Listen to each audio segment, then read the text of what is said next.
Another thing you might do to gather this data that might be formally collected through this form is you're just going to have to do some language elicitation tasks. It just means you're going to have to get them to use their language to talk or to sign. So it doesn't have to be verbal speech, but you have to get them a way to communicate. And so some things that you're going to be looking for on these sheets are too infrequent to just observe every day. So you might actually have to figure out a way to elicit it through a structured task, through imitation or sentence completion. Things we often do is get a big picture.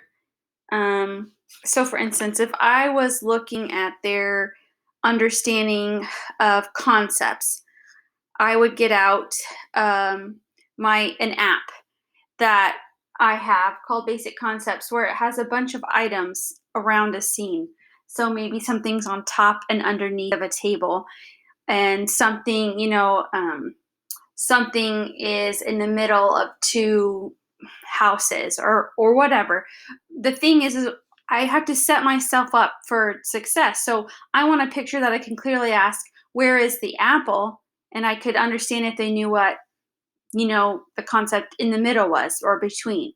Or if I was looking, do they know on top or bottom? Then the picture I have needs to show something on top and on bottom. So I can ask, where's the apple? And they can say on top of the table or below the table.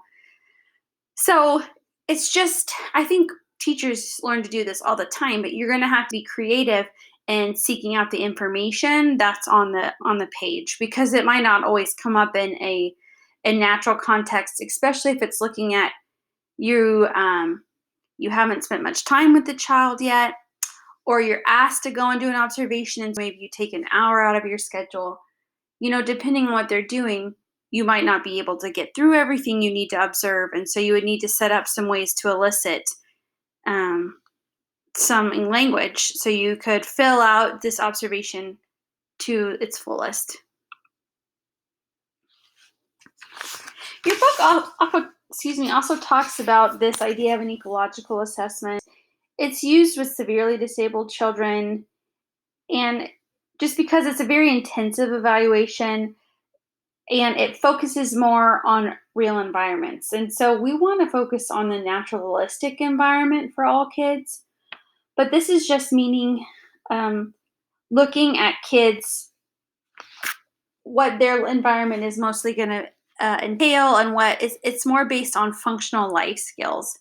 It would be the best way to put it. So you are going to really try and figure out what do they do just day to day, and what they are expected to do, like the maximum that the expectation is that they'll be able to do, because usually it's already different. But even if they're in that transition house or an essential skills classroom, still what is expected of them. And then you're trying to develop individualized instruction plan for those things. This isn't necessarily a novel concept. It's just considering this idea, and not in a way that limits them. But if you're working with kids with multiple disabilities, you need to think about their life outcome. And so you're going to be thinking, okay, what language do they need? Are they just working on basic daily living skills, or are we working on more academic tasks language-wise? It's all about what's going to help them be successful to the highest degree once they're out of school. Because I always like to remind people, kids don't stay kids forever. We spend the majority of our life as an adult. So that has to be the end goal. What kind of language needs do they have based on what their real environment is most likely going to look like? You've heard me mention this, but we do talk about universal screenings when we talk about RTI or MTSS. Why this matters is that when we're talking about whether it's you or you recommending or asking for someone to come in and screen a child because you have a language concern, if we do a universal screening, we do the same screening across your entire class or the regular education teacher's entire class. we're kind of looking at who all might need just that tier 2. They're not getting everything they need from whole group instruction. So who could benefit from tier 2? And when you do universal screenings like that, you do not need parent permission. So I've been in districts where not only are they doing academic screening, but they were actually doing universal speech and language screening, where every single kid, whether they moved in and no matter what grade, or every single kindergartner got the same speech and language intervention screener, which is great. But even within the time I worked in the one district that still did that, it went away because we can barely keep up with the kids that were already being diagnosed. And it sounds terrible, but we kind of went to more like a teacher, what do I want to say? Uh, it was more like referral based screening versus a universal screening.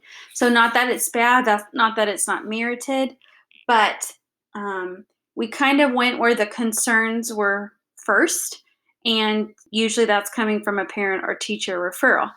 An example of a universal screening we still very much use is those kindergarten screenings.